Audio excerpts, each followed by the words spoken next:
السلام عليكم ورحمة الله وبركاته. أيها الإخوة في الله، رمضان اقترب. هنالك أقوام أيها الإخوة يدخل عليهم رمضان ويخرج رمضان فيزدادون من الله سبحانه وتعالى بعدا. أتعلمون ما السبب؟ السبب أيها الأكارم هذه المسلسلات وهذه الأفلام وهذه البرامج التي أعدها أولياء الشيطان ليغفلوا الناس عن عبادة ربهم في هذا الشهر الكريم. هذه رسالة أيها الإخوة لكل مسلم يؤمن بالله سبحانه وتعالى جل وعلا ربا.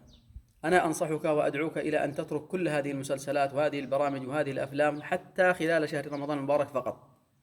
هذه المسلسلات وهذه الأفلام وهذه البرامج هي موجودة بعد رمضان، تذاع عبر الإنترنت وعبر مواقع الإنترنت الكثيرة التي أنتم تعلمونها وتعرفونها.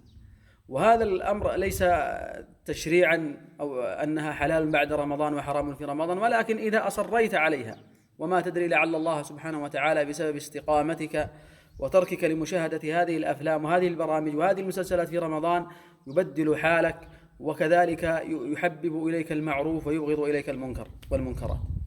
فاتقوا الله سبحانه وتعالى في شهر رمضان، والله رغم أنف رجل أدرك هذا الشهر ولم يغفر له.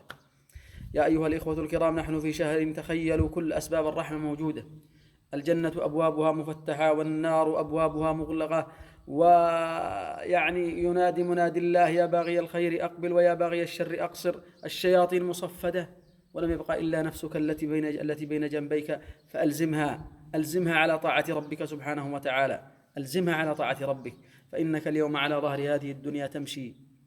كم أصحاب رمضان السابق نحن نعرف أشخاص هذا الشهر غير موجودين، انتقلوا إلى الله سبحانه وتعالى وما نفعهم إلا عملهم الآن، عندهم أعمالهم.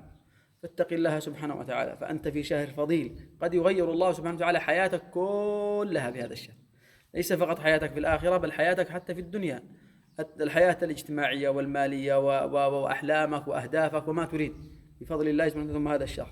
فاتق الله، وحبذا أن تجعل لك دعوات كل يوم في شهر رمضان، وأنت تحدد هذه الدعوات، أن تجعلها دعوات محددة تدعو بها كل يوم قبل الإفطار.